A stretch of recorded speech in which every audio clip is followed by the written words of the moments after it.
If you're a rabbit owner, what I'm about to tell you might save your bunny's life. There are handling mistakes that seem completely harmless, things people do every single day with their rabbits, that can cause catastrophic injuries. We're talking about broken backs, paralysis, and even death. And the worst part is that most people have absolutely no idea they're putting their rabbits at risk. Let me start with something that might shock you. Rabbits have incredibly powerful hind legs designed for explosive bursts of speed to escape predators. A rabbit can go from 0 to 18 miles per hour in a single leap. That's amazing when you think about it. But here's the problem. That same power that helps them survive in the wild becomes incredibly dangerous when they're being held incorrectly by humans. You see, a rabbit's skeleton only makes up about 8% of their body weight. Compare that to a cat, where the skeleton is 13% of their body weight.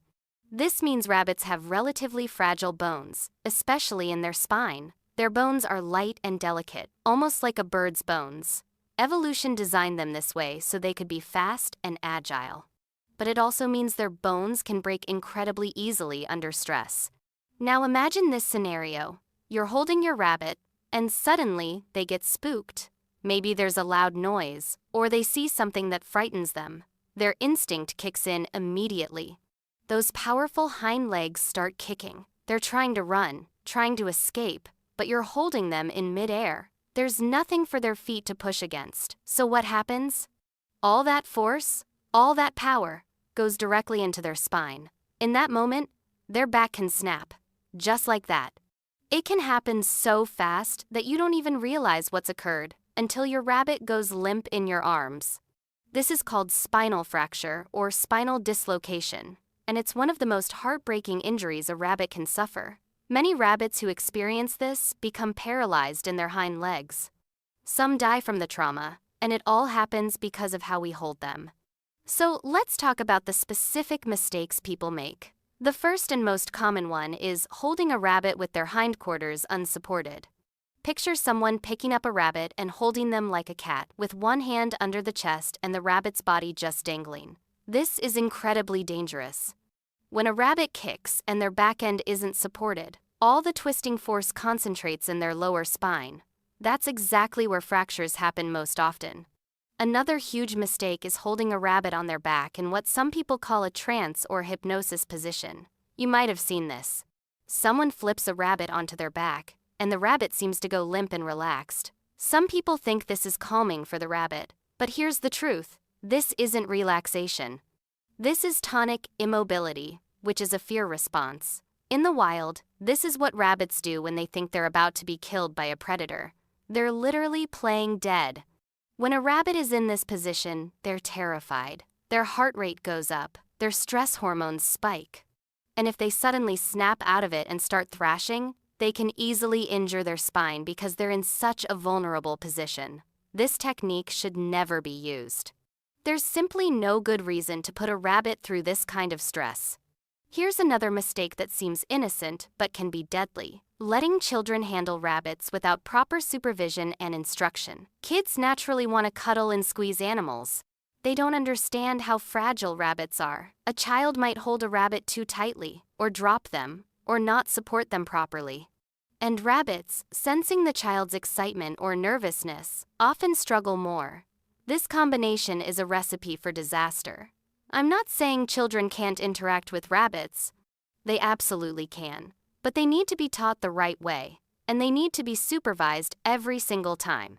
Young children especially should interact with rabbits at ground level, sitting down, so there's no risk of dropping the rabbit from a height. Let's talk about another scenario that catches people off guard: trying to grab a rabbit who doesn't want to be picked up. Maybe you need to get your rabbit back in their enclosure, or you need to take them to the vet. The rabbit runs away, so you chase them, corner them, and make a quick grab. The rabbit panics and kicks violently. This is when injuries happen. Rabbits should never be chased or grabbed suddenly. When a rabbit is frightened and trying to escape, they'll use every ounce of their strength to get away. That's when their powerful legs become dangerous. A panicked rabbit doesn't understand that you're trying to help them. All they know is that they're being restrained by what they perceive as a predator. Now, some people make the mistake of picking up rabbits by their scruff, the loose skin at the back of their neck. You can do this with cats, so why not rabbits, right? Wrong. While a mother rabbit might carry her babies this way when they're tiny, adult rabbits should never be lifted by their scruff alone. Their bodies are too heavy, and this can cause injury. Plus, it's stressful and uncomfortable for them. Another problematic technique is picking up a rabbit by their ears. This should be obvious, but unfortunately, it still happens. Rabbit ears are delicate and sensitive. They're not handles. Lifting a rabbit by their ears can cause serious damage to the ear cartilage and is incredibly painful for the rabbit. There's no situation where this is acceptable. Here's a mistake that's less obvious but still important: holding a rabbit too high off the ground. Even if you're supporting them correctly, if you're holding them at chest or shoulder height and they manage to kick free, they can fall and suffer serious injuries. Broken legs, broken jaws, and spinal injuries can all result from falls. Rabbits aren't cats. They don't always land on their feet. A fall from even 3 or 4 feet can be catastrophic. Let's talk about what happens when things go wrong. When a rabbit breaks their back, the signs can vary depending on the severity of the injury. Some rabbits will immediately lose all function in their hind legs. They might drag themselves around using only their front legs. Other rabbits might have some sensation or movement remaining, but they're clearly in pain and can't move normally. Some rabbits will lose control of their bladder and bowels. You might notice them unable to urinate on their own, or they might be constantly dribbling urine.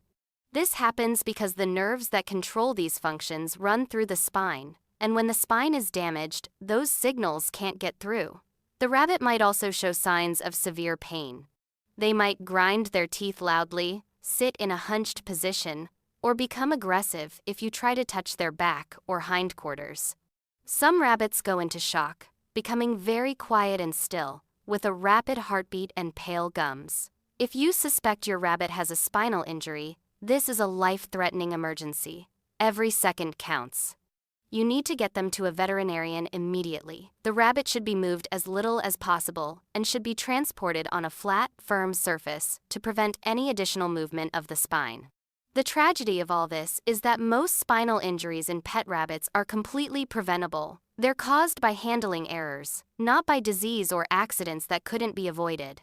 This means that with the right knowledge and techniques, we can protect our rabbits from this fate. So how do you handle a rabbit correctly?